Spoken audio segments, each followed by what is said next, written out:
اگر تم وہ کرتے ہو جو ہمیشہ کرتے آ رہے ہو تو تمہیں وہی ملے گا جو ہمیشہ ملتا آ رہا ہے۔ 10 میں سے 9 برائیاں اور تکلیف صرف سستی سے پیدا ہوتی ہے۔ جو آدمی ارادہ کر سکتا ہے اس کے لیے کچھ بھی ناممکن نہیں۔ شیر کو کوئی فرق نہیں پڑتا ایک گدڑ کیا سوچتا ہے۔ 99% لوگ اس 1% کے ملازم ہوتے ہیں جس نے ہمت نہیں آ رہی ہوتی۔ اپنے کل کو بہتر کرنے کے لیے اپنا آج سنوارو۔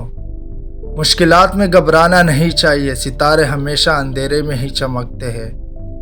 انہیں اپنی کامیابی سے مارو اور اپنی مسکراہٹ سے دفناؤ۔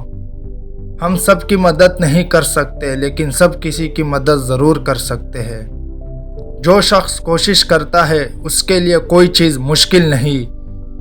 کسی شخص سے کوئی توقع مت رکھو، تمہیں کبھی بھی مایوسی نہیں ہوگی۔ اپنی آواز اونچی مت کرو، اپنے دلیل کو بہتر کرو۔ ہم یہ جانتے ہیں ہم کیا ہے لیکن ہم یہ نہیں جانتے ہم کیا بن سکتے ہیں۔ ممکن کام ہر کوئی کر لیتا ہے، تمہیں ناممکن کو ممکن بنانا ہے۔ آج کوئی چھاؤں میں اس لیے بیٹھا ہے کیونکہ برسوں پہلے کسی نے وہاں درخت بویا تھا۔ میں آہستہ چلتا ہوں مگر کبھی پیچھے کی جانب نہیں جاتا۔ جب تم ہمت ہارنے لگو تو سوچنا کہ تم نے شروع کس وجہ سے کیا تھا۔ آج تک کوئی اچھا آدمی بہت تیزی سے امیر ترین نہیں ہو سکا۔ جیسے سوچو گے ویسے بنو گے، تمہارے خیالات ہی تمہاری تقدیر ہے۔ اگر تم ہارو گے نہیں تو کبھی بھی جیت کا مزہ نہیں لے سکتے۔ نیچے